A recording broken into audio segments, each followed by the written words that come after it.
You know, in sports, there are so many things you can count on. Yes. You could count on the Buffalo Bills to go out there and get bargain basement draft picks that will elevate themselves back into Super Bowl contention. Well, You could count on good teams making good moves, and you can count on bad teams making really bad moves. And unfortunately, despite all of the good moves the Jets made during the regular season, we now have to talk about all the terrible moves they made during the draft process. mouth. Welcome to Downtown Sports. I am the mouth of the South. John Schiavone, that's the beast of the East. Jonathan Periente, this is Downtown Sports. This is where sports come home. And Beast, you look like you look like your brain's about to explode. What are you smoking when you said the Jets had a bad draft? Because of This is called Jungle Cake. It is a hybrid sativa indica mix, which promotes creative thinking. Actually, creative thinking, really. yes, Okay. creative Okay. thinking. I'd like to Here. Do think you want me to think more creatively? Here we go. I'd like to think the Jets were being pretty creative with their choices.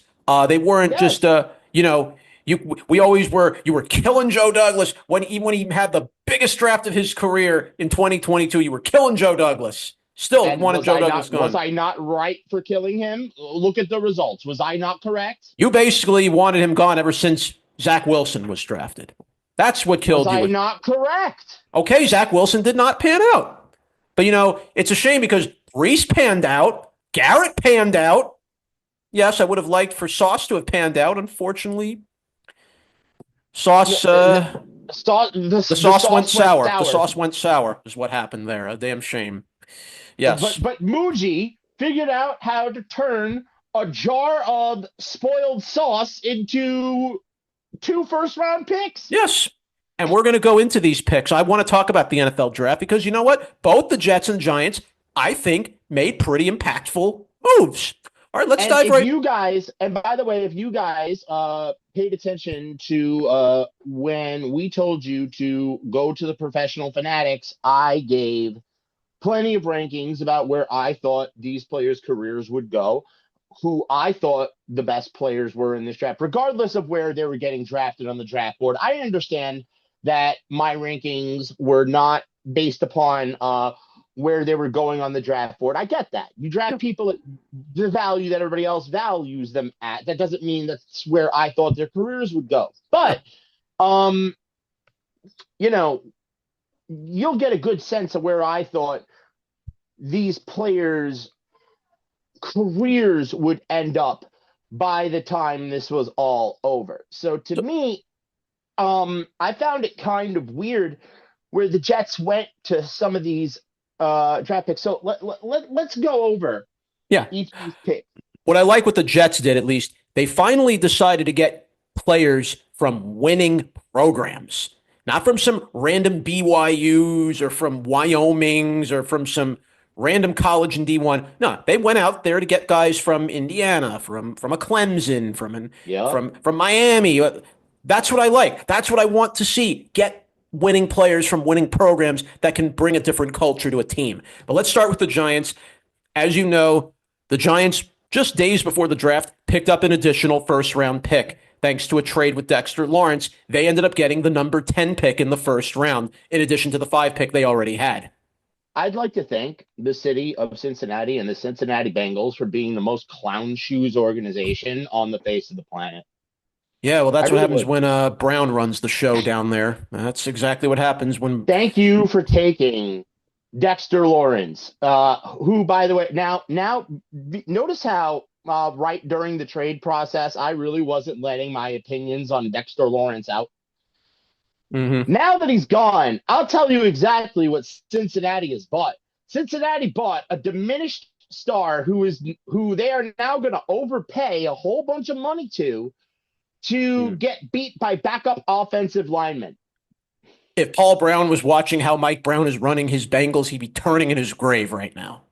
Turning. Oh yeah, Carl Banks last season. What did he say about Dexter Lawrence? And I mean, I'll give you the paraphrase. he kind of lit in. Did he kind of light into him a little bit? I think A he kind of lot. said, yeah, he said, yeah, the opponents no longer respect him. He's not performing at a dominant level, and calling him Mm-hmm. delusional. Mm, Mm-hmm. mm, yes. Mm. Well, and here I thought Dexter Lawrence was going to have a pretty good career with the Giants, and look where that got him. The Oh, by one. the way, shouts to him. He got me the 10th pick in this draft on his way out. Okay, that's about the good I'm happy. concession. That's the good consolation prize that you end up Hey, look, getting. I'm happy with it. I'm Congratulations. happy with it. All right. So, So why don't we go into look, what I that have 10th pick no, became? Let's go into what yeah, that I have 10th pick became, no shall problem. we? Oh, I have problems with that. Fuck you, Joe Shane. You should be fired. Okay, look. The Giants, okay, let's go through the Giants picks since we're on the subject. The Giants had the two Yeah. first round picks. They had a second round, a third round, and three sixth round picks in the 2026 draft. Okay. So you have to turn those pieces into good additions, into maybe you could find a diamond out of a few of these. All right. So the first one, which was interesting because this was a guy the Jets were going to have. It looked like the Jets were a sure lock to draft at number 2. The Jets pivoted and went with David Bailey. So the Giants at number 5 took the top linebacker, Arvell Reese, the kid out of Ohio State at number Yep. 5. Now, I hope Arvell Reese is going to be a game-changing linebacker. Could he be like an Antonio Pierce? You Maybe he know, will. no, because that's not the player he is. Well, he's a linebacker. They both play the same position. No, no. Arvell Reese is more of an edge. Hmm. While Sonny Styles was more of a middle. Hmm. Uh, he would have fit the scheme better. I did not think of Arvell Reese to the Giants or what implications that would be to the Giant defense because it never crossed my mind that Arvell Reese could actually be a New York Giant, right? So I was always thinking about Arvell Reese and his impact on the Jet defense because it never occurred to me that uh, Aaron Glenn and Muji would be so stupid as to draft Bailey. Now, granted, was Bailey the most NFL ready Yeah, defender in he this was. draft? Oh, he Yes. was. Yeah. Now, he has some Other than flaws about Caleb him. Downs, yes. Other He than has Caleb flaws. Downs, yes. But I did not expect Arvell Reese to fall to 5 to the Giants. And, you know, everything that played out, the way it all happened, to me was absolutely nuts because I did not think that the Tennessee Titans were going to let Arvell Reese go. Yeah. I They don't know settled for how. Carnell Tate, and they ended up getting Carnell Tate. That was very interesting. Well, Tate is, they don't have a receiver like Tate on the roster. You got your go ball guy in Ridley. Yeah. You got a bunch of speedster guys in DK and in Iamainer, and you have a bunch of guys that are good at going down deep and catching balls. Jameer DK was another one. Yeah, yes, the DK and Iamainer. But they don't have that guy that does contested catch. They don't have that guy that is a possession hands receiver. That's what Carnell Tate is. Okay. So they went, and even though it was such a reach, they got that need. So somehow, someway, Arvell Reese falls to the Giants. Well, Now, because maybe, yeah. here's the big problem with that. Mm-hmm. Might be the best player on the board, but where does he fit? Mm. Explain where the fit is. I'd like to think the Giants will find a way. Kayvon Thibodeau's still here. The crypto idiot is still here. Okay. You didn't trade him. So where does Reese fit? Because Alexander is going to take over where Dexter Lawrence is. Everybody's wondering, oh, what are you going to do? Dexter Lawrence is gone. Now you can't stop run. Now you're not going to be able to stop the run. Oh, bullshit. We drafted that we drafted that replacement in the third round last year. His name is Alexander. He's a defensive tackle.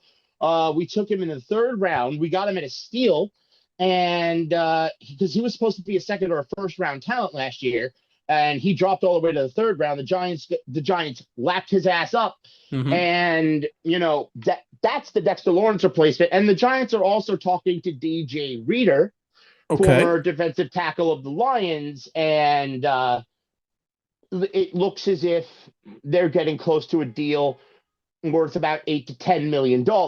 Well, the Giants spent a lot of this draft on defense.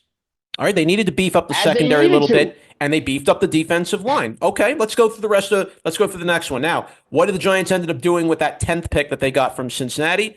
They drafted an offensive tackle, Francis Mogoa, out of Miami. Okay, I'm okay with this. Jackson Dart was getting knocked to the ground, concussion, had some concussion scares. Did he not? That has nothing to do with the O-line. The O-line was the 9th best offensive line in football last season. Okay, maybe you can make it the 4th best. You can maybe cut that in half. Give Jackson Dart a little more protection in the front line. You can use all the protection for Dart you can get. Hi, I'm the New York Giants. I'm trying to advance in the NFC East, and I want to be able to make sure that not only does my team get better, but the other teams around me don't get better as well.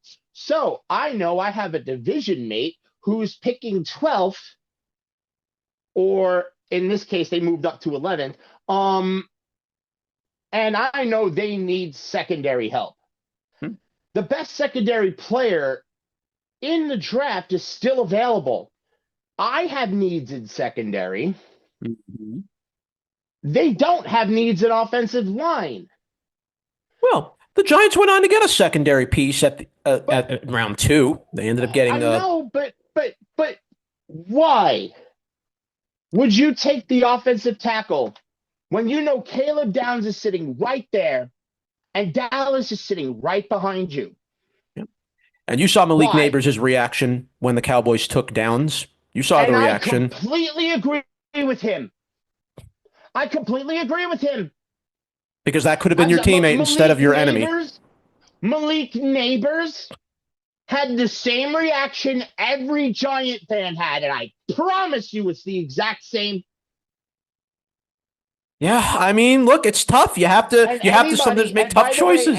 And by the way, anybody who says, Malik Nabers should have never felt that way, or, he shouldn't let that on the internet. Everybody wants their athletes to be real, to say how they really feel. Did Malik Nabers say anything inappropriate? No.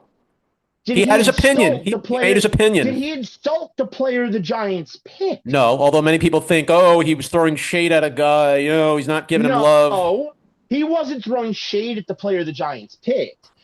He was literally saying, oh, crap, I don't want to get tackled by Caleb Downs. Oh, well. Oh, crap, we had a need, and the GM decided not to fill that need with the best player available in the draft, and instead... You got Colton Hood out of Tennessee. There's your cornerback. You got Colton Hood. He's pretty solid. I like his tape. I saw he can cover guys pretty solidly good. Okay, that's great. You know what I would have done? I would have drafted Colton Hood after I would have drafted Caleb Downs. You need to rebuild the secondary. Well, you took him in round 2 after you took Mogoa. You took him after your 10th pick. So, all right. I know, but you could have had Caleb Downs and Colton Hood. The Giants eventually did get a wide receiver. Okay, then in round 3, you took Malachi Fields out of Notre Dame. Okay, Malachi Fields was a pretty decent wide receiver. We'll give you some... Stephen Malachi Fields. Okay. By the way, everybody was wondering, everybody on Giants Twitter and Giants Facebook and Giants TikTok, why are the Giants calling him Stephen Fields? Stephen's his first name. Malachi is his middle name. Okay. So it's Stephen Malachi Fields. He prefers to go by his middle name. So let's respect him and call him Malachi. Okay. Well, Malachi Fields, I think, is a great addition to the Giants. I think he will be a great number 2 with Nabers. Maybe you could open up some other options. Obviously, I think it's less about number one or number two, and Malachi is the X receiver we needed. So Okay. this basically means that the Giants now do not have to waste their money signing a guy like Tyreek Hill or Stephon Diggs, and they could instead spend that money on DJ Reader to beef up the D line Good. So the Giants are to making replace some Dexter the Lawrence. Giants are making some good moves here, okay? And we were criticizing Joe Shane that he drafts the wrong guys. He makes the wrong moves all the You time drafted and the wrong guy. Yes, he did. At 10, you drafted the wrong fucking guy. You okay. did. I'm All not right. saying the player's bad. This is not saying the player's bad. I'm not saying that having a high level backup for Andrew Thomas is not a good thing, but that's basically all you did. You drafted a high level backup.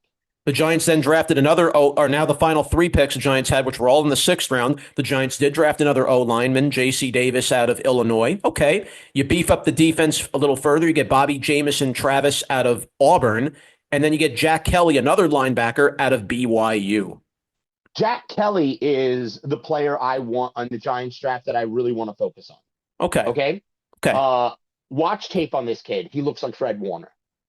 So he has that type of game-changing ability, can impact a football game Yes. type of ability. Okay. And I think that's great. That's the kid you need to watch. That's the middle linebacker that Sonny Styles would have been if the Giants would have ended up drafting him at 5. Could you imagine if they were both there? Imagine if they had both of them. No, but let me tell you something. Because I think if Sonny Styles would have dropped to 10, that would have been the Giants' pick. I'm telling you, as much as the Giants say they were out on Sonny Styles, if Sonny Styles would have dropped to 10, that would have been where the Giants went. Yeah, and instead he went to Washington. No, congrats. And by the way, that's exactly the pick the Commanders needed. Forget anybody else that was mocked to them. The Commanders needed Sonny Styles. And the fact that they got their cornerstone defensive player in this freaking draft, the Commanders are back. They are actually a contender in this division now because they got an anchor to that defense. Jayden Daniels better not have a fallback season like he did in year 2, where he couldn't stay healthy all year and kept getting hurt. If Jayden Daniels doesn't bounce back, that's trouble. Well, I'll tell you the big thing that really helps Jayden Daniels, Rachaad White's addition to this team. Okay. Because I'm sorry, JCM don't cut it. Yeah, Krosky Merritt. Yeah. Okay. And everybody loves him. I don't. Everybody hates Rachaad White. I don't. Everybody thinks that I'm a Rachaad White apologist. Oh. Rachaad White has talent. I never said he didn't have talent. He has it. He was just on the wrong team, head coached by a moron. Well, and here we thought Tampa Bay was a good offensive team. You know, Bruce Arians and company would have been good at developing offensive players, right? I mean, yeah, Baker Mayfield. And when Bruce Arians and company were in charge, Rachaad White was one of the most productive running backs in the league. And then when Bruce Arians leaves, Rachaad White turns into a pile of poodoo. Also because Bucky Irving came along. Well, then also because you had Bucky Irving. And then what has Bucky Irving done since he's gotten into the NFL to earn him all the clout? He's become a pretty prolific running back, pretty decent high end running back that you could put the ball in his hands. Because he scores fantasy points. He can give you 100 rushing yards. He can give you important rushing yards when you need them. He's got good legs. He's young. And he's a tough runner. Not been as good of an offense since Rachaad White has not been the number one back. I'll tell you what, they got weaker this year. They got a lot weaker this year. Okay, they're not as good this year. I think they've gotten a lot stronger. If you actually look at their draft, they've gotten a lot stronger. I'll take a look at it. I definitely like the Bain Jr. was a great addition for them. Oh my Bain was a great pickup. That's the guy. If you're going to draft somebody over Arvell Reese at 2, that's the guy I would have drafted. Yeah, well, because Levante David retired. I don't care about T-Rex arms, right? Like, everybody's so worried about the guy's arm length. You're worried about the guy's arm length. Why did you draft Sadiq? Okay, well, let's go. Well, speaking of the Jets, let's go to their draft picks because we're getting onto that subject. And all right, look. The Jets needed to make a big impact this year in the draft. Let's be very real about it. They had the number 2 pick. They had to utilize that pick in the best way. They would have drafted Arvell Reese. The Jets decided to pivot at the last minute, and they took an edge guy. Pivot. I told you. But didn't I tell you all freaking summer long? Okay. It wasn't going to be Reese. They were going to draft David Bailey because Aaron Okay. Glenn's fighting for his damn job, and they're going to take the most NFL ready guy because Aaron Glenn's an idiot and doesn't understand how to use a complex chess piece like an Arvell Reese. He wants somebody that he can plug and play in a particular spot on his little chessboard. Okay. Well, Because David Aaron Bailey Glenn was a is a good derp to pickup. derp. Then David Bailey was good. Okay. Now, the one negative about David Bailey, he's a pass rusher, but he's not a guy that can. Only. That's what he is. He's an edge rusher. That's what he is. So he's not somebody that could stop a running quarterback or stop a running back or anything like that. Okay, that's not David Bailey's strength. Okay, it's And not. what division are you in? What division are you Yeah, in? you're in the AFC East. I get it. Okay. So what the fuck are you doing? Okay. Other than if you were going to draft pass rusher, the guy that knows how to stop running quarterbacks is Ruben Bain. Okay. Well, you know what? The Jets didn't see it that way with Bain. They wanted to go with Bailey. I hope Bailey pans out. I think he'll be good for them. Because Aaron fell asleep during freaking Baines and Arvell Reese's workouts. You saw he was right there. Okay. You know, okay. Eventually, Aaron Glenn got somebody that was very, very much like him. We'll get to that player in a minute, but let's continue down the draft board. The Jets then went number 16 in the round and took Kenyon Sadiq. That was an interesting move for me. I thought that was where the Jets were going to take their wide receiver, but they went to a tight end instead. All offseason long, I'm saying Makai Lemon of the Jets. Okay, well, maybe Makai Lemon had character issues. Maybe that's why the Jets kind of didn't want to go that route, because maybe Makai Lemon's a little too big for his own head. I'm sure that was something the Jets looked at. Maybe that's why they didn't want him. They want culture-changing people on this team. They want people that are going to set a good example. Okay, maybe they thought Lemon couldn't do that. Not saying Lemon's a bad guy. Not saying that at all. I'm not saying Lemon doesn't have talent. I'm going to say this. I think Kenyon Sadiq was the best overall pass catcher in this draft. Yes. He had one of the best combines any tight end's had in years. He runs faster than that of McCaffrey. He has incredible speed for a big man. And he can play a receiver, basically, / tight end. That's scary. He ran a faster 40 time than Garrett Wilson and Breece Hall. The only Jet who ran a faster 40 than Kenyon Sadiq is Adonai Mitchell. So the Jets really want to build their team with speed. They really want to go the route of speed on this team. That's very clearly what they're going for right here. Yeah, the Jets, basically, as we go through, you're going to realize something with the way that the Jets are building this team. Jets go vroom. And because the quarterbacks that you have on this roster right now and that the Jets are currently talking to, the one thing that they all do is they bomb the football deep down the field. Yeah. They all have big arms, and they all launch the ball 60 yards down the field. So you need players that are super fast in order to run and get that football before the opposing team. Okay. Your wide receivers and so now your top 2 wideouts and your tight end. Actually, no, your top 3 wideouts now and your tight end, because we're going to get to the other guy that they drafted in the first round in about a second. Absolutely. Your top 3 wideouts now and your number 1 tight end all run under a 4.4. So that's going to make defenses very much tough to defend, because now your defense is going to have to pick up speed from these guys, and good luck keeping pace with them. And Sadiq's a guy, as big as he is, he's hard to tackle too. Yep, and Gino's got a bomb arm, so good luck. All right, well, then maybe this move absolutely made sense. Now, the Jets also would go on to get another extra pick in the first round when it didn't look like they were going to. They traded up. They ended up trading up with I believe it was the 49ers, I believe they traded up with to go from 49 to 30. And they ended up drafting their wide receiver, Omar Cooper Jr., who also ran under a 4.4. That's the third wide receiver now that I'm talking about. And you know what? This is going to take a lot of stress off Garrett now. This is going to take a lot of stress off Garrett Wilson. Now you have another guy that can run just as fast as him, that has good hands, can catch a ball down the field, has good elusiveness.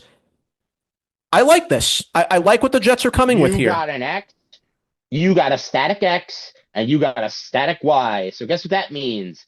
Garrett Wilson can now run around all over the field and play the Jamar Chase, CeeDee Lamb role, A slot, which almost means like a you can slot put guy. not just a slot Not guy. just slot, It's but yeah. pushing him.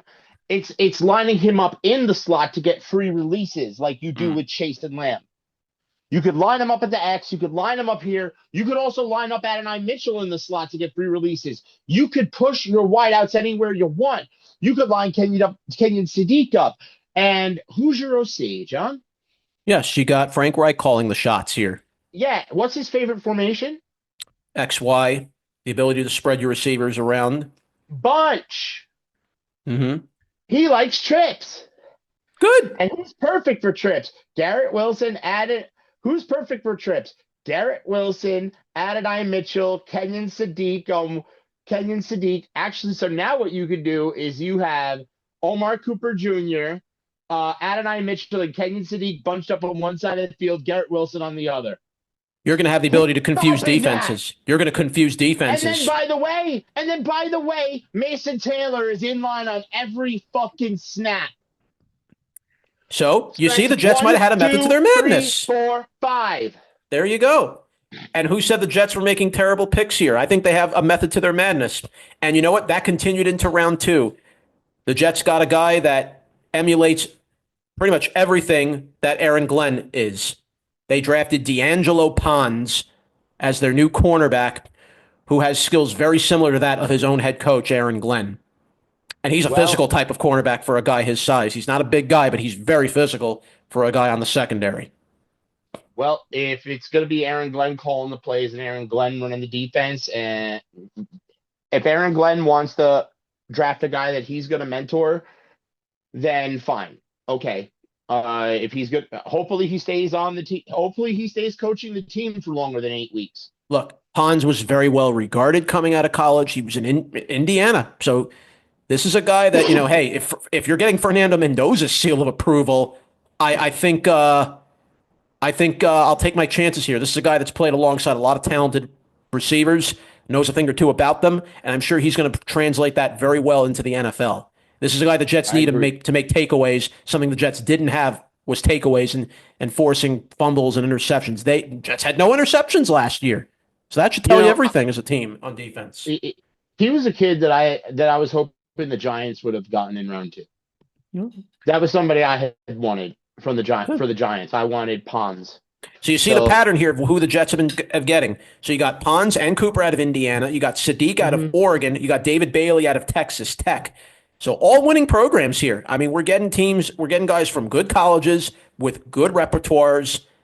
And now winning the hope programs. Yeah, no, this is good. No, I actually, you know what? You're starting to convince me, Beast. You're starting to convince me. Let's keep going to the next pick. You're feeding me the Jet hopium. Let's keep going. Feeding me the Jet hopium. Now we go to the 4th round. Pick 103. The Jets took another defensive tackle. It was Darrell Jackson Jr. out of Florida State.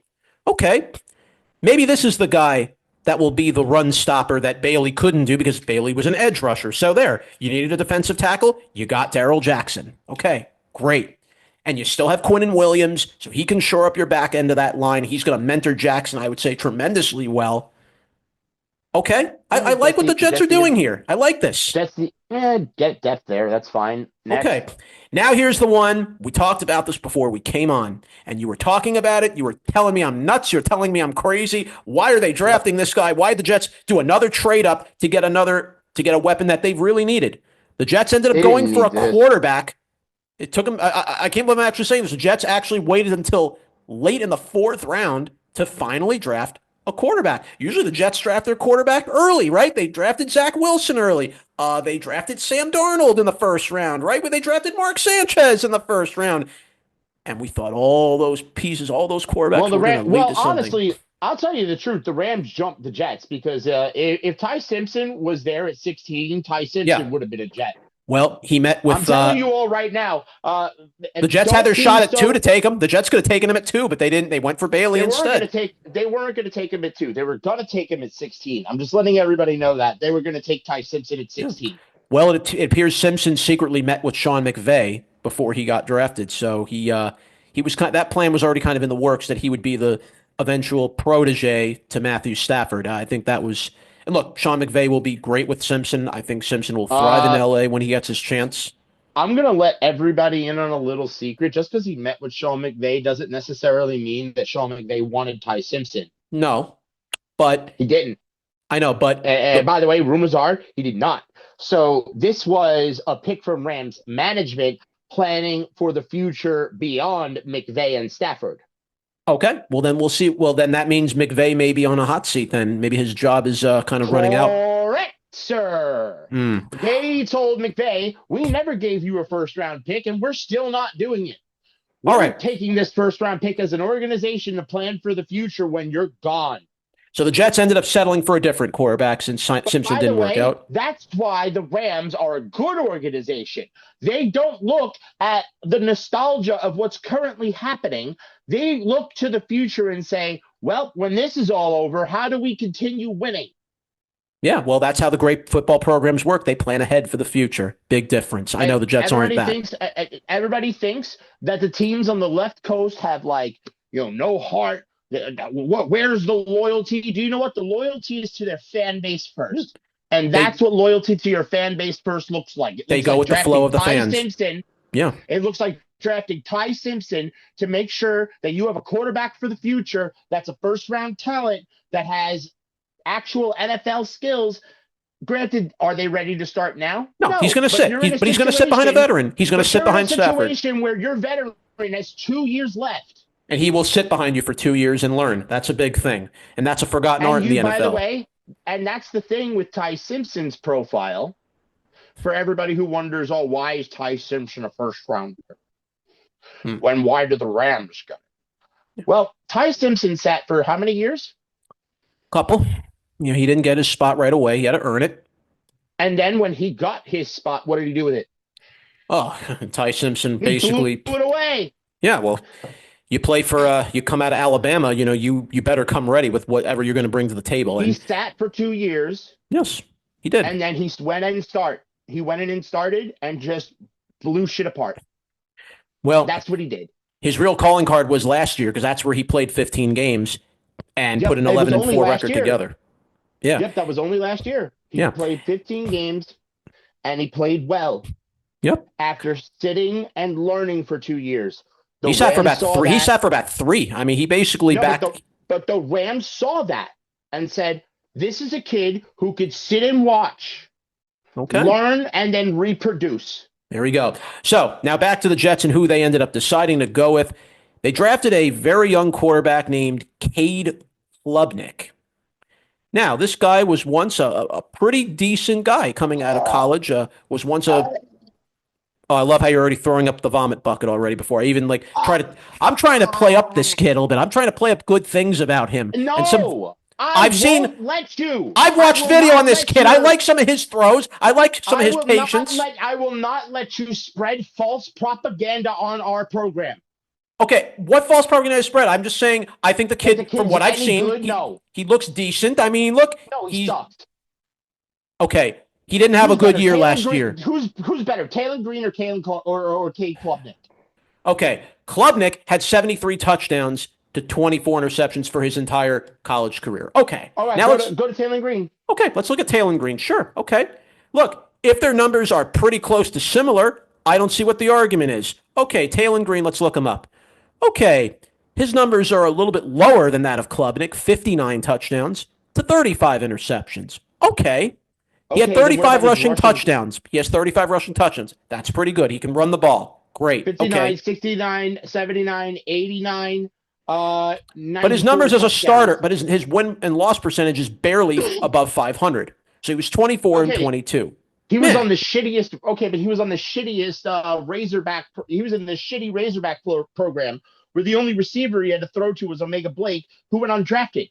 He had 2 years also playing in Boise State before he came to Arkansas. And his last year at Arkansas, he was a miserable 2-9. Last year was his worst season. So both of these two did not have a great final season in college. Okay, no, they didn't. But you know what? From what I saw with Klubnik, 16 touchdowns to 6 picks is okay. That's not horrible. That's Look decent. Look up Taylor Green's last 19 touchdowns to 11 picks. Okay, that's the most touchdowns he threw for 4 years, but also he threw the most picks he ever threw in 4 years. So it's kind of a combination of good and bad. Okay. I agree. So neither of these two really wow you. No, neither of these two Yeah. are really blowing you off the You're charts right. with their numbers. He's raw. Have you watched Taylor Green? Some. Look, he has good legs. He has a good arm. Okay. He's cool. like a fucking gazelle. Okay. Because he runs fast. Jalen Good. Hurts with an arm. He's faster than Jalen Hurts. He's faster. Okay. Okay. But is he going to get a starting job right away? I don't think so.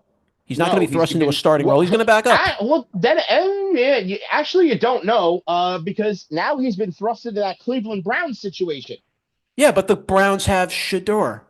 I thought that's Shedur's team, right? Shedeur looked like the better quarterback from what the Browns threw together last year. I would take Taylor Green over Shedeur Sanders. No, the Browns have too many quarterbacks. Once fully developed, I would take Taylor Green over Shedeur Sanders. The Browns have too many quarterbacks in the room, and you have also on top of that, what's his face? Gabriel's getting cut.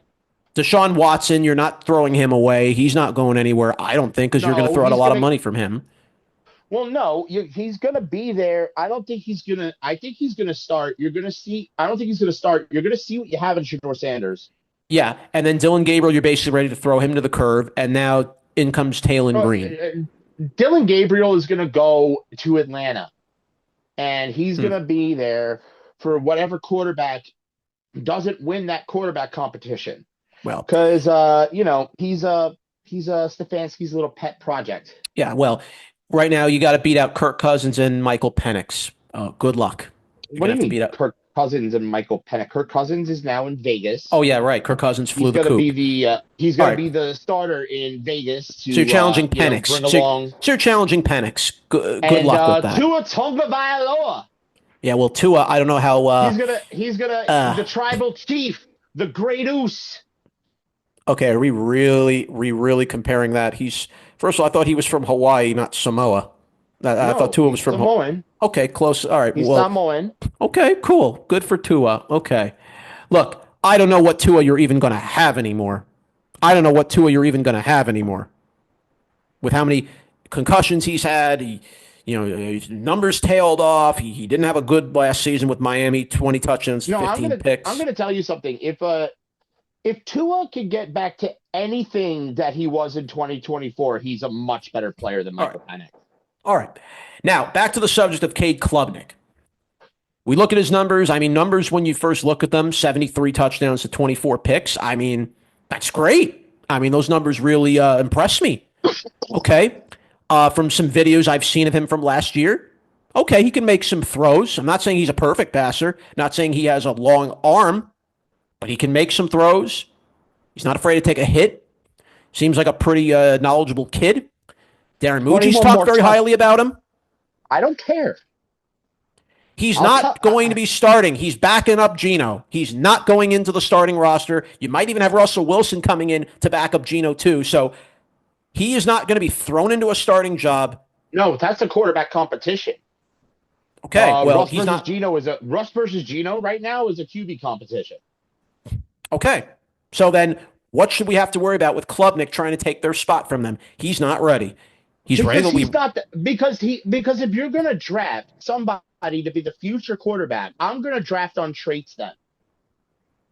And if I'm drafting on traits, I'm going to go with the kid that has the better 2-for-1 ratio, and that is Taylor Green.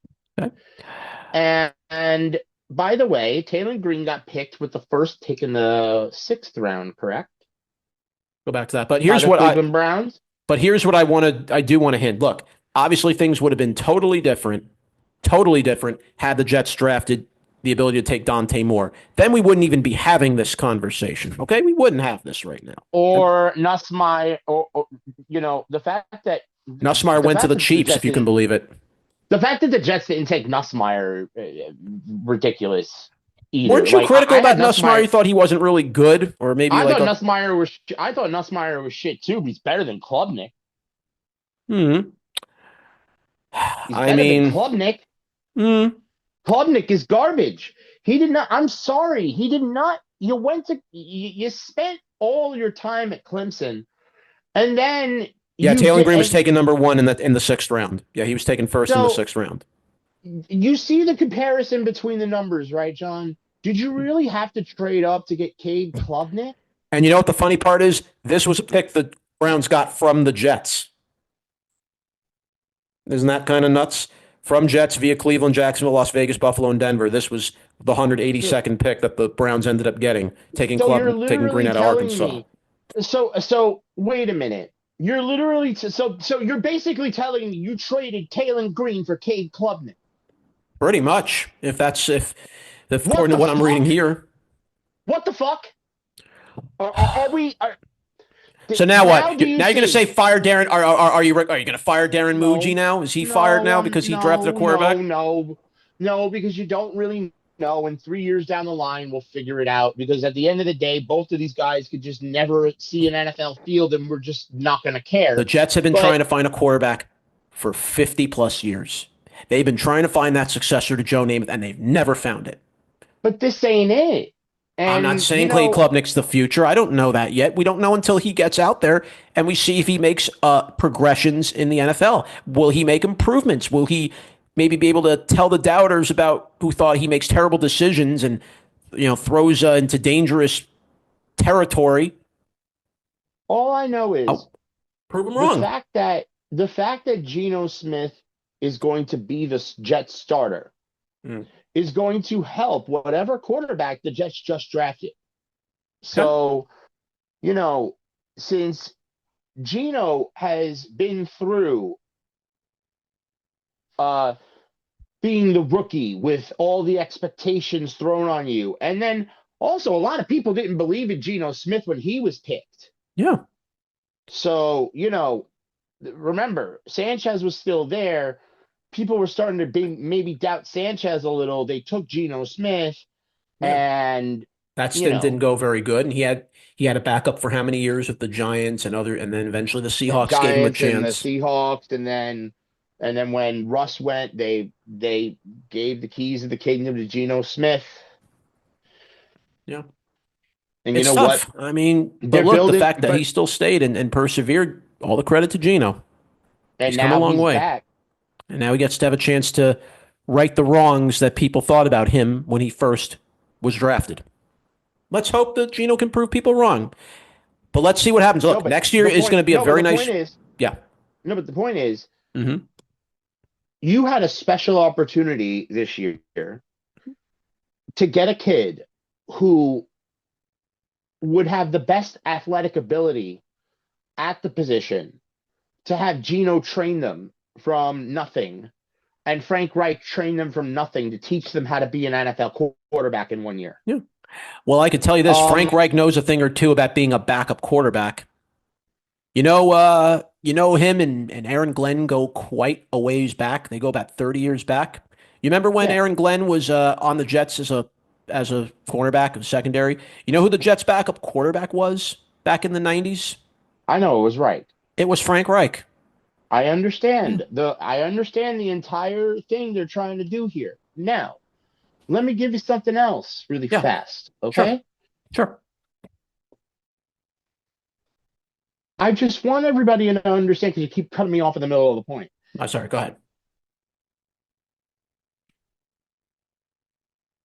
I wanted the Jets to take the guy that has the best athletic traits at the position because between Geno Smith and Frank Reich, you could teach NFL quarterback.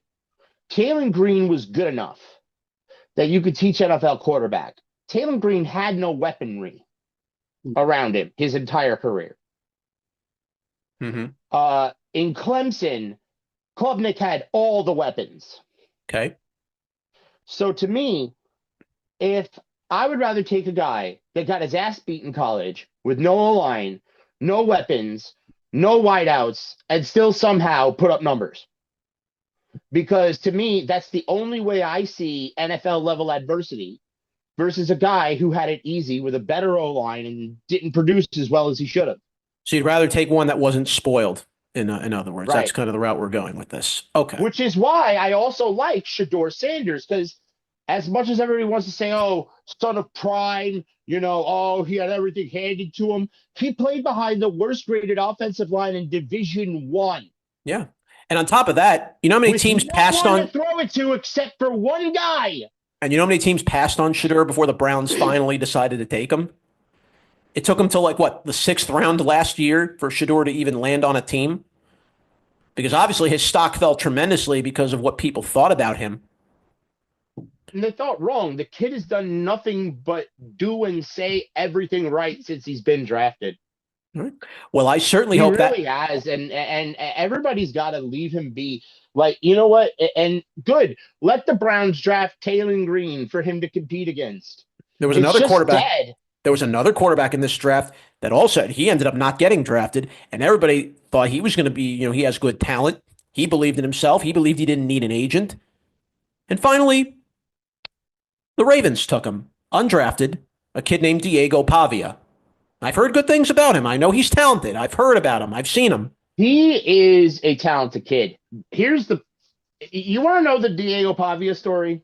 Please, I'll give it to you right now. please.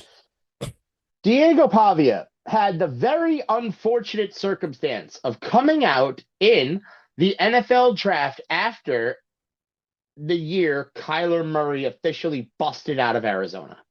Mm. Okay. There it is. Kyler Murray, the shortest number one pick in NFL history at quarterback, officially busted out of Arizona So and is now going to be the starting quarterback in Minnesota. Mhm. They gave up on Kyler Murray and decided that Jacoby Brissett, Mhm. journeyman bounce around quarterback, was better because he fit the height requirement to ride the tall rides. Mhm. Literally, that's it. All right. I mean, granted, Petzing is an idiot, and Detroit's going to find that out real quick and suffer when they don't make the playoffs for the second year in a row and Dan Campbell loses his Well, job. you're keeping Goff, you're keeping Goff, you're keeping St. Brown, and you're keeping Jameer Gibbs. So you got your cornerstones there on your offense. Well, Sam Laporta is going to have the season of his life. I'm telling you that right now. Okay, Because great. Okay, great. All Drew Petzing knows how to do is set up schemes for the tight end to catch the football. Okay. Ask McBride that. Yeah, look how well McBride took off in Arizona. There you Yep, go. that's all you need to know. And that's because Drew Petzing is a moron. Wait till Kevin O'Connell shows you exactly what Kyler Murray can do. Okay. Okay. Well, look, Pavi is going to go to a good is going to go to a good situation in And Baltimore. he's going to back up Lamar Jackson.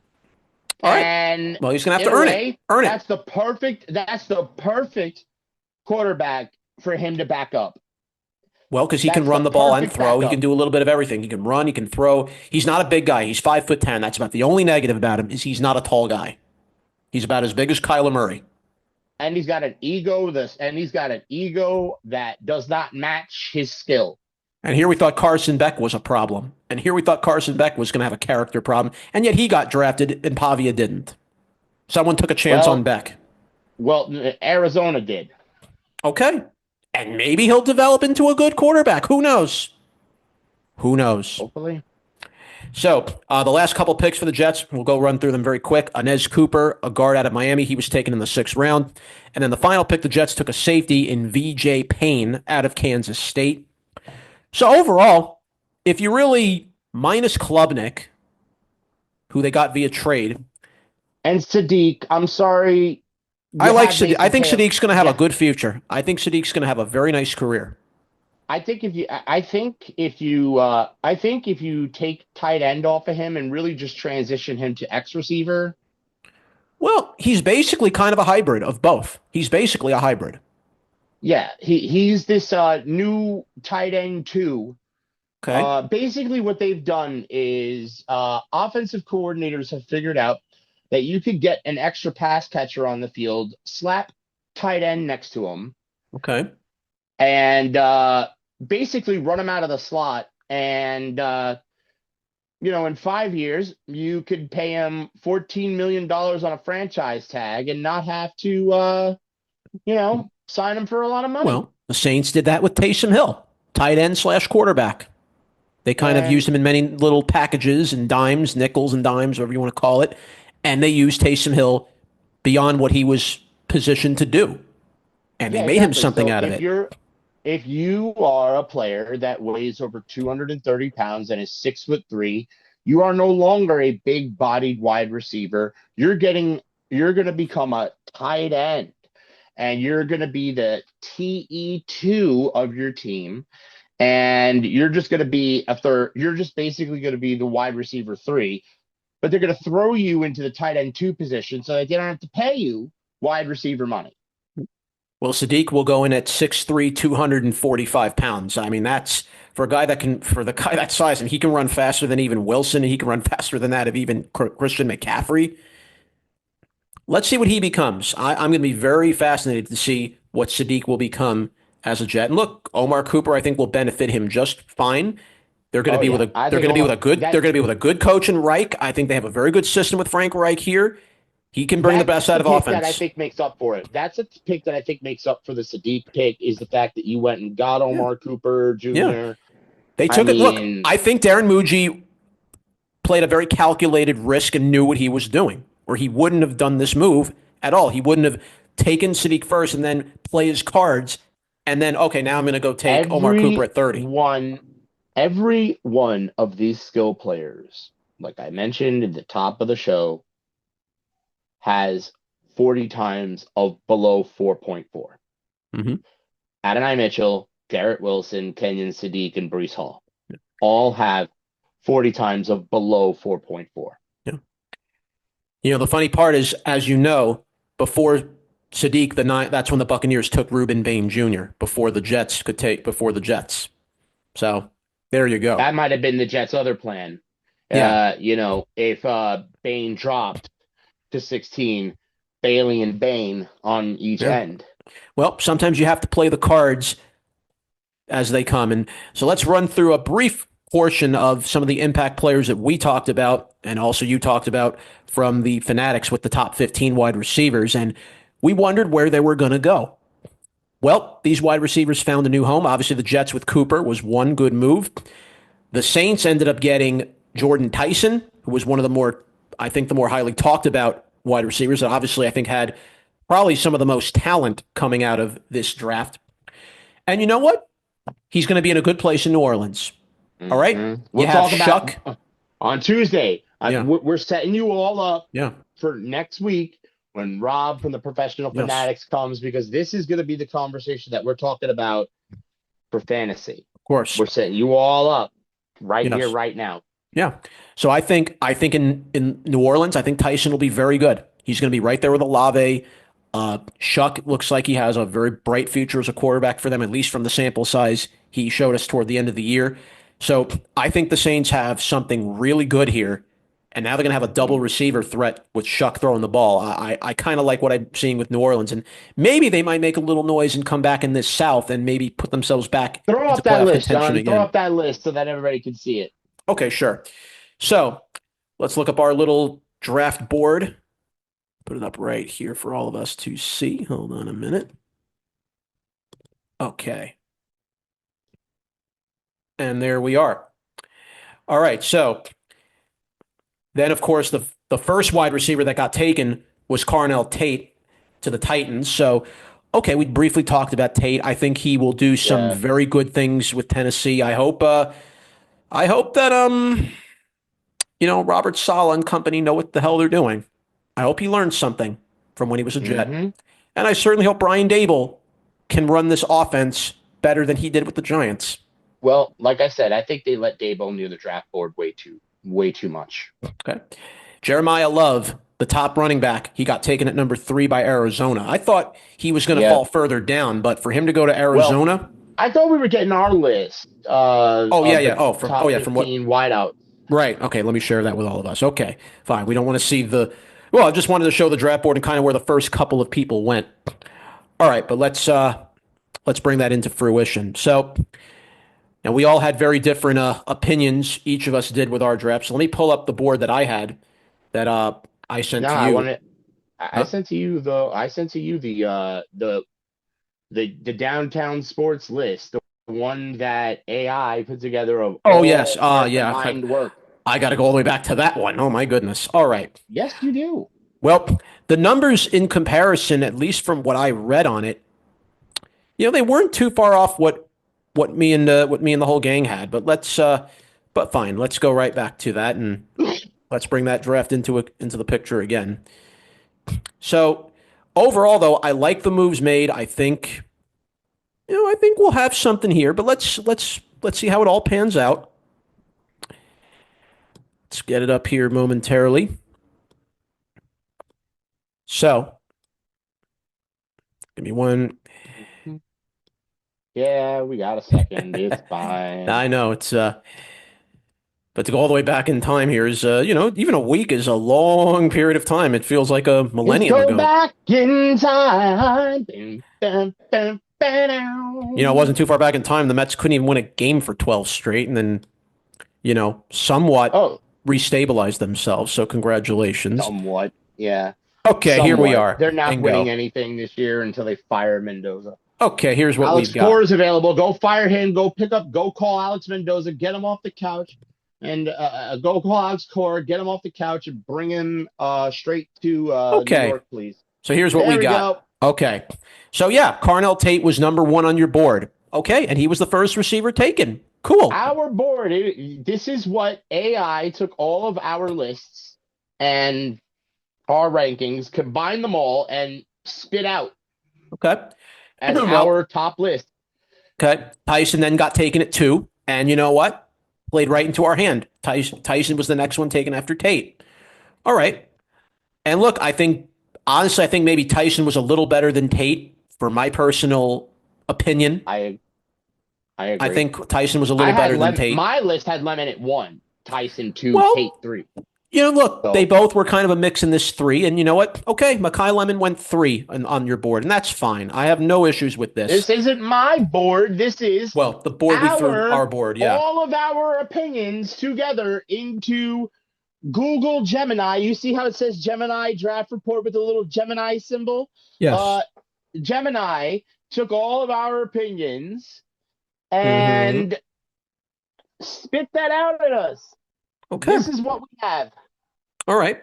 Well, basically, at least so far for the first 2, the draft board played true. It kind of played right into our hand. Now let's see what happened with Lemon. And yeah, Lemon was the 3rd wide receiver taken. So we're 3 for 3 so far. Makai Lemon was taken by the Eagles out of USC. They call him the chain mover.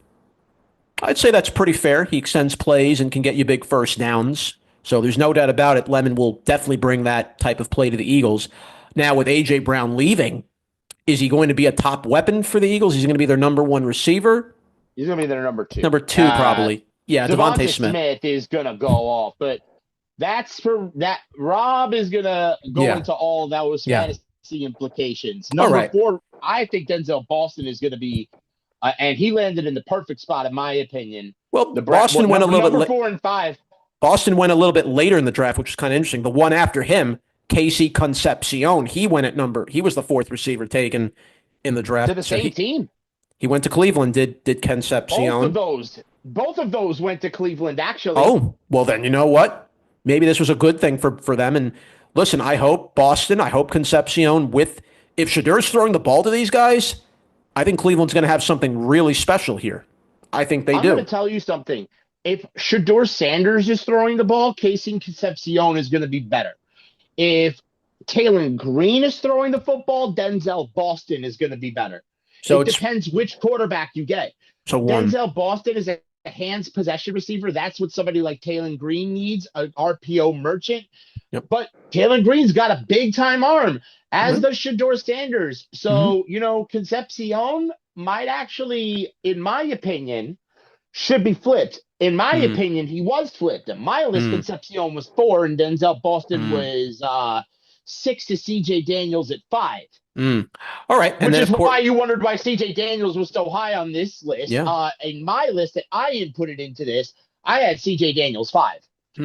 Well, then Omar Cooper Jr., we had him at 9. He eventually was the next wide receiver taken following Concepcion. And then after Cooper, would eventually come the next one. But all right, Cooper, explosive, slot scorer, yard after catch monster. Cool. All right, that's about the perfect way to describe him. That's the type of talent he brings. All right, and then Yeah, he's your Boston, slot guy. and then Boston went in the Which second round at number 7. He went to the Browns as we mentioned, and then came Jeremy Bernard. We talked about him, the hybrid threat out of Alabama. So Jeremy Bernard yeah. went to the Steelers. That is a really nice addition for Pittsburgh. They needed speed in that department, and now you're going to put Bernard with DK Metcalf. and with Yikes! and with either Will Howard or Drew Aller, because just to let you know, the fact that the Steelers drafted Aller to me now moves it down to it's half and half. Aaron Rodgers comes back because Yeah. they drafted Will Howard's backup. Mm. In my opinion, they would not have wasted a 4th-round pick on Drew Aller if Aaron Rodgers was coming back. They would have waited till 27 to draft another quarterback. Right. To Now, me, this yep. reads Aaron Rodgers is gone. Well, Aller, he went in the 3rd round of the draft at number 12. And then, now the other receivers that were really kind of not on this list, but later on, well, Malachi Fields, he went to the Giants in that 10th in that round. Antonio Williams, here he is, the mismatch weapon out of Clemson. He went to Washington. And you know what? That's perfect for with them. Jaden Daniels, I think that's quite good. I think that's quite good with Jaden Daniels. Because they wanted Deebo Samuel to fill that role for them, and he was never going to because he was at the end of his career. Antonio Williams is going to fill that role that they thought Deebo Samuel was going to play. He's not going to bite into Terry McLaurin. He's actually going to help Terry McLaurin. We'll talk more about that on Tuesday that's when a draft. Rob comes on. All right, then your next one that went off was Zachariah Branch, the lightning bolt. He goes to Atlanta. So he will play. So he was the 8th player picked, so 8 is 8. That makes sense. That's cool. All right. He'll be a very nice addition with Drake London. No doubt London's going to have some help now next to him. Well, and if London is a possession receiver, now you got the speedster to replace Darnell Mooney.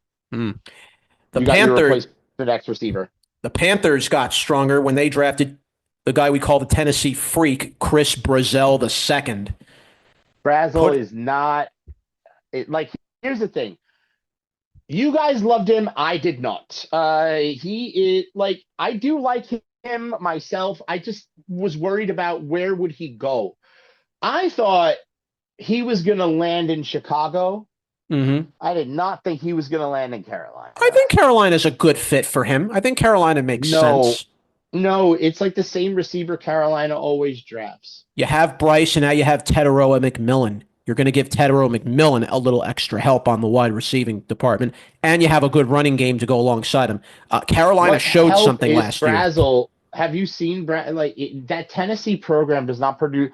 The last Tennessee receiver that had some hype going into the NFL draft was taken by the New York Giants, and he didn't do very much. Very big draft bust here, but a guy by the name of Jalen Hyatt. Oh, well. Look, I mean, some players pan out and some players don't. It's just the reality of the NFL. You have to outwork everybody if you want to make it. Tennessee receivers bust than not. Brazzell only knows about 2 routes on the X receiver route tree. Yep. It's not good. He's got a lot of developing to do, which means he's probably going to end up sitting behind Xavier Legette. The next one who went down the board was the man they call the finisher, Chris Bell. He got taken at 30 in round 3 by Miami. Yeah. All right. Is Chris Bell going to be... He'd be a first-round pick if he wasn't hurt. Well, is he going to make a big impact now with, obviously, Tyreek Hill leaving with Jalen Waddle? Is he going to be a detriment or a positive for Jalen Waddle? What do you mean? Waddle's a Bronco. Oh, excuse me. He got traded. Oh, my God. I keep thinking he's still I keep thinking he's still at Denver. It's him and Malik Washington. Oh, goody. So... Okay, so Miami got a whole lot weaker then with Malik Washington with Bell. Is he going to be better than Washington? I don't know. Yes. All right, well, who's throwing the football now? Because you don't have Tua no more. Who's throwing the ball for Miami? It's Malik Willis. Your Is Malik brand Willis going new to be $20 million a year quarterback. All right, well, what Malik Willis are you going to be getting? Are you getting the Green Bay one that, hey, can throw a few deep balls, can give you 200 something yards, can run the ball a little bit? Are you getting that Malik Willis, or are you going to be getting an average Malik Willis, who was a I don't backup know and what. always will be a backup? Well, no, you're getting the Malik Willis that didn't have to. I think you're gonna get something.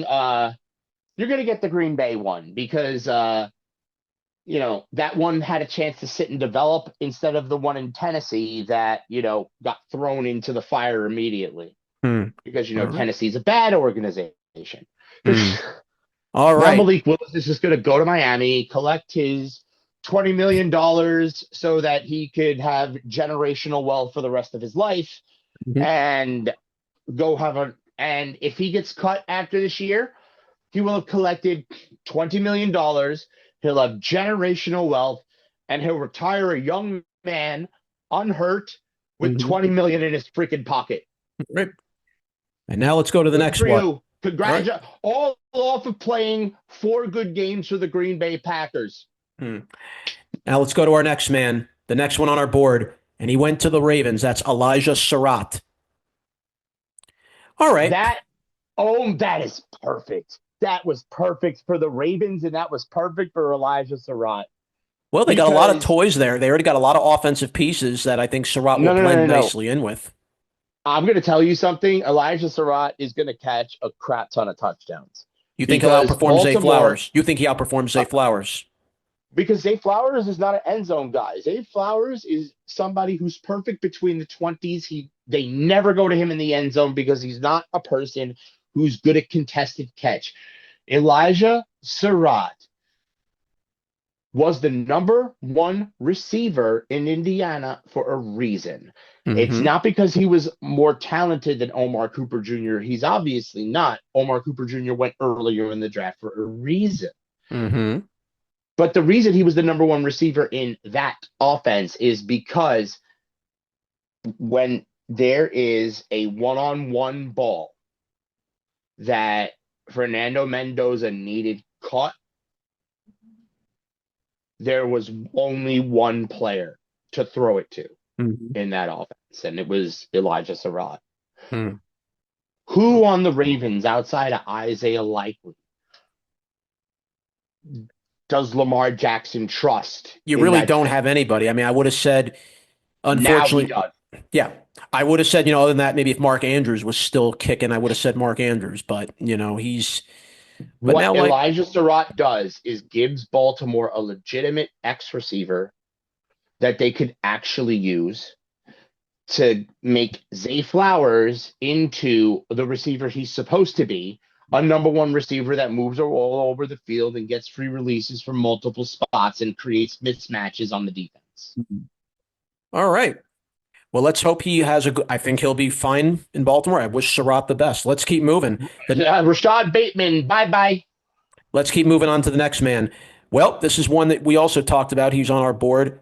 They call him the field stretcher, Malik Benson out of Florida State, and he's going to join Mendoza in Vegas.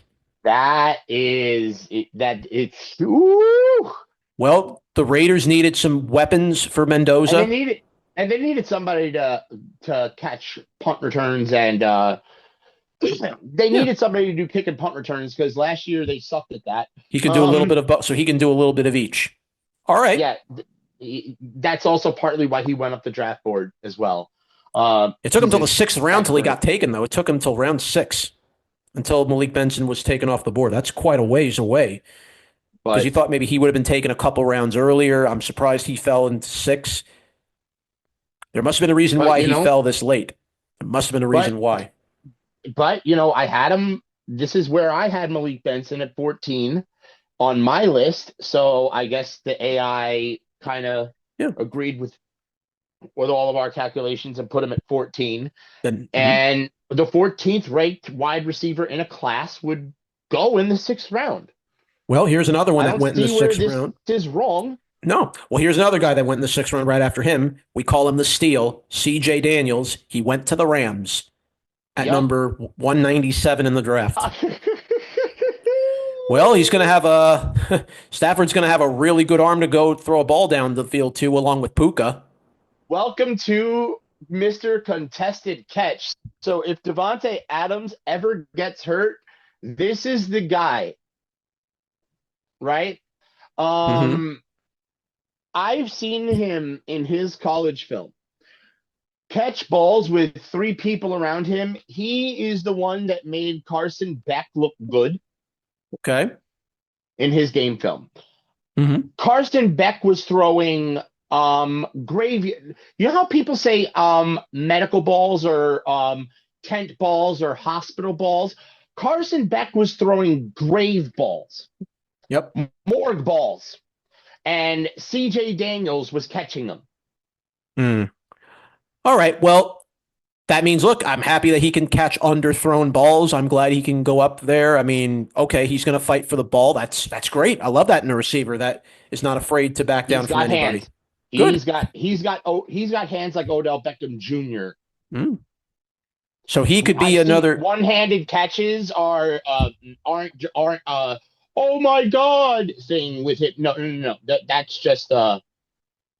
normal every day. I do this in a game.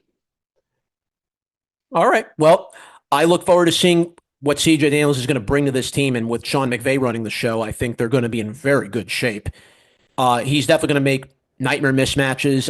If he draws people to him, that's going to make Puka ridiculously broken, wide open down the field. Good luck defending against that, if your opponents anyway. And now Yeah, the and very he's another end zone option.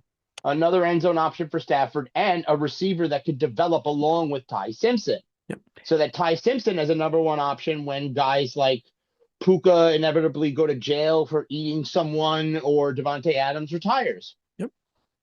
All right, and that leaves our very last receiver on this Can you board. not Yep. believe that Puka story? Because we never really spoke about that. Like the antiset, like hi, Yeah. like imagine this: you're gonna go on a date. You're gonna go on a date. This is Hmm. your plan for a date, John. This is your plan. This is how you're gonna rizz up the ladies. This is how you're gonna get it done. Yep. This is how you're gonna be the man, right? Yep. Hey, yo, you the fans, you the bro. You're Yep. gonna go out there and you're gonna pour the wine, candles lit, Yep. anti-Semitic comments. Mm. Oh Well, yeah, kill all well, the Jews. all right. It's all the Jews' fault. And then Well, Puka's gonna, yeah. to end the night, and then to end the night, and then to end the night, you take a nice big bite out of the shoulder. Mm. Not Yes. a pork shoulder, not a shoulder of brisket, No. slow smoked in the smoker. No, out of your date's shoulder. Oh my That's God. why they call it Japuka. Human You know what flesh. puka meant? Fat. Uh, That's what puka means. We didn't know that meant we didn't know they called you fat because you tried to eat people, Puka. all right. He's not going to turn into Hannibal Lecter. I don't think he's becoming Hannibal the cannibal here. Please don't tell me that right now. No. I don't know, but He's entered his rehab. version He's getting help. He's going into rehab. his He's going to get version some help. his version of Riz is to bite the girl on the shoulder after anti-Semitism. All What right. what rehab is there for that? Well, whatever it is going to be, he's going to get help. He's going to improve his life. Okay, and he's going to get And help. that's why the Rams drafted CJ Yeah, Daniels. because they're ready for Puka to exit. I think that's what this all is about. Okay. They're preparing for the possibility. All right. Well, that's why you draft And ahead. they That's got why the Rams are another so good late at this, right? and they got another because they got Puka in round 5 and now they got another late round receiver that is gonna blow up the world. But before we get to that, let's go to the last receiver on our board that did get drafted. And it took him till almost the end of the draft, literally the fourth to last pick. The guy they Oh, call the enforcer, Dion Burks. He got taken by the Colts at 254. you know though, Good for Daniel Jones. He's going to have a nice. He's going to have a good weapon to throw to. I mean, and he's fast too. well, because I mean, now you don't have Michael Pittman anymore. Michael Pittman's gone. And you drafted the guy a guy that literally has his profile. Yeah, you have Alec. You've signed Alec Pierce. So you have a good deep threat there with Burks on the other end. And then you have Warren, who's your up and coming tight end of the future. You And saw what he could do. By the way, Josh Downs has been waiting for the opportunity to step into Pittman's role, and I think he's going to do it just fine. All right. Now the key is, can Daniel Jones not get hurt? Can Daniel Jones stay healthy? That's my big thing with the Colts now, is can he stay healthy? Agreed. But here's the other thing. Riley Leonard is capable. Okay. Well, then it's probably going to be a quarterback battle between those two. I don't know if... No, it's not a battle, but it's not a battle, but what I'm saying is, even if Jones goes down, you saw last year Riley Leonard's capable. Another year in the system, learning the system behind Jones, Riley Leonard's going to get better.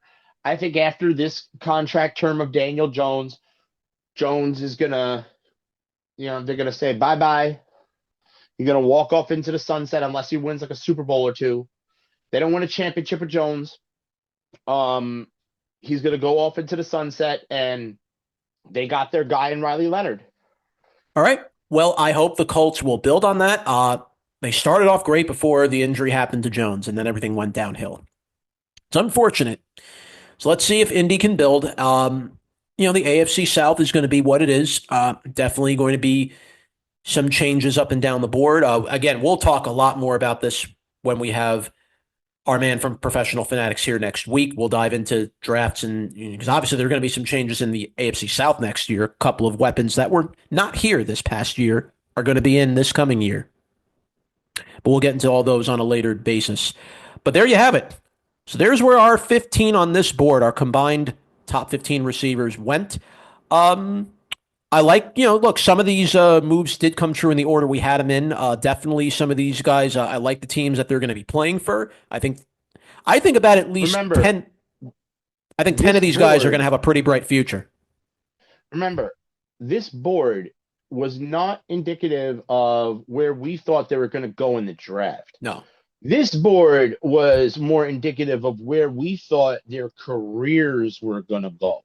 Yeah. And CJ Daniels going to the Rams, literally, that 6. There you go. That justifies that to me. They call him the steal. He could be the steal for the Rams, the biggest steal of them all. I agree. And then you look at the rest of them. I mean, agree. I think at least about 10 of these guys are going to have a pretty decent NFL career. I think at least 10 of these guys are going to have a pretty solid future in the NFL. I don't see how any of them don't. I think at least 10 of them are going to pretty good programs here. Jeremy Bernard going to Pittsburgh, I think that's perfect for him. Surratt going to Baltimore, that's perfect for him. Daniels to the Rams, that's great. Love where that's going to go. Yeah. Surratt to Baltimore was literally, and I can't believe I wasn't thinking of that. Surratt to Baltimore is literally the perfect fit for that player. Yeah. I was thinking Vegas because of, continuity with Mendoza. No. Surratt to Baltimore was the most perfect thing that could have happened to Elijah Surratt. Malik Benson going there, I think more than made up for it. I think Malik Benson joining Mendoza more than makes up for that. I think that's perfect. It's even down the middle for me. Lemon going to the Eagles. I mean, what's the argument there? Jalen Hurts, I think, will make Mekhi Lemon a star. I don't think there's any doubt about it in my mind. Well, I'm a little half and half on that. Jalen Hurts isn't going anywhere. I mean, he's already got you your Super Bowl. He's already won a ring for Philly, so he's established, in my opinion. Did he win the ring, or did Saquon win the ring? They both won the ring. They played on the same team. Jalen Hurts had to make some throws, and Barkley had to make plays. Okay, you're only as good as your quarterback, and your quarterback's nothing without a team around him. That's how it works. Barkley won the season. Hurts won the big game. Okay, that's how I view it. There you go. Jordan Tyson, I think he'll have a great career in New Orleans. No doubt about it. We talked about it earlier. I think the Saints have something really good here brewing with that. We'll see how. I'm worried about Lennon. I'm worried about Lennon on the Eagles. Look, truthfully, I think the Eagles will keep him in check. I know Lemon is a very confident guy in himself. That's not what I'm talking about. What's your concern about him? Like forget the egos.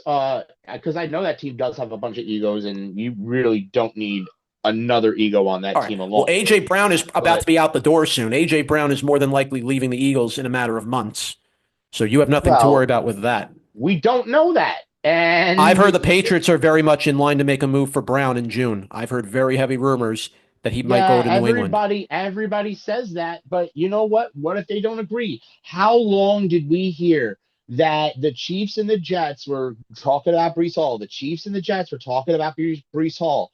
And in the end, And Kenneth Walker now, went there. And in the end, they got Kenneth Walker. and in the end, it's Kenneth Walker and Brees Hall is a part of this new look, zoomy Jet offense. Okay, well, I'm willing to give things the benefit of the doubt. I'm willing to see what both teams are going to do here. Look, Nussmeier is going to back up Patrick Mahomes now. All right, you're going to have Nussmeier, and he'll be sitting behind Pat Mahomes for a number of years. For him. That was perfect for him. I'm surprised he went as late as he did. No, Nussmeier. Well, I'm not Nussmeier shit. But you were talking highly about him barely earlier on. You were talking pretty decently about him. Klubnik. Anything's better than Klubnik. You don't know until Klubnik gets out there. You will not know. I'm not going to know until Nussmeier gets out there. You better hope Geno Smith refines himself. I have a strong feeling I think he will. That's what I think too. He's got weapons that he didn't have in Vegas. He's going to have a better system around him that he didn't have. He's got an O-line. He's got a running back. Not that he didn't have a running back in Genty, but it's your rookie year behind a shitty O-line. Yeah, the Jets beefed up, and the Jets beefed up the O-line. The Jets have a beefed up O-line that's much better. Rookie Ashton Genty is not better than Brees Hall. No, I understand Ashton Genty is overall going to be a better player than Brees Hall. So I'm not saying Brees Hall is better than Ashton Genty. Brees Hall is right up there with a McCaffrey and with a Bijan Robinson. He's kind of right up there as one of the better pass catching running backs in the game. Yeah, but a veteran Brees Hall is better than a rookie Ashton Genty. That's fine. Sorry. Cool. Okay, we're in agreement with that. And the Jets have Braylon Allen, who's a youngster right behind Brees. So you got a good double-headed running attack over there. Isaiah Davis is still on the Jet roster. So you got a three-headed running back core. Now can the Jets use this to their advantage and go all out with this? The only offensive line that stayed together all 17 games last season, despite every bit of shitty quarterback play that they had all year long. Geno Smith is better. I promise you all. Everybody who's talking all this shit about Geno's bad and Geno's terrible and the Jets and Geno. Do you know what was playing quarterback for the Jets last year? I had to watch. Does anybody outside of New York understand? Yeah, what was playing quarterback for the Jets last year? You had Tyrod Taylor. He got hurt. It was Justin Fields. Justin Fields fucking Fields with no receivers until Adonai Mitchell got here. Brees Hall, who was unhappy. Offensive line, who at the beginning of the year didn't know each other. And a defense that had its head up his ass. Yeah, well, we didn't have a good winning culture in this team. That's what we didn't have. We thought Sauce was going to be a piece of that rebuilding the culture, but it turned out he didn't pan out that way. He just was. It was just more of the same thing. Part of the problem. It was part of the problem. Exactly what it was. Exactly what it was. Okay, now he's in Indy. Hopefully he does well with the Colts. I hope he does. I wish all the best to any former Jets when they go off to what we believe will be better pastures. I hope Dexter Lawrence does well with Cincinnati, with the Bengals. But I'm going to tell you the truth. I don't think he's going to. I think the Giants got away with one here. Well, we're going to have a lot of things. Good news for the Broncos, and obviously now correcting myself that now Jalen Waddle's with Denver. All right. Well, Bo Nix underwent a second procedure on his surgically repaired ankle, but he should be on track for training camp. So, all right. So Bo Nix is going to come back. Okay. That's good for Denver, right? That's good, right? Maybe they should have signed Diego Pavia. Yeah, maybe they should have drafted a quarterback too. I wonder why they didn't. They have Jarrett Stidham. Yeah. Jarrett Stidham played the worst championship game in the playoffs I've ever watched in my life. I don't care that it was snowing. I don't care if it was snowy. He had the nerve to come down, pregame, he's wearing a cowboy hat and looking all big and macho and Well, tough, because thinking I'm going to. Stidham actually played well until the snow.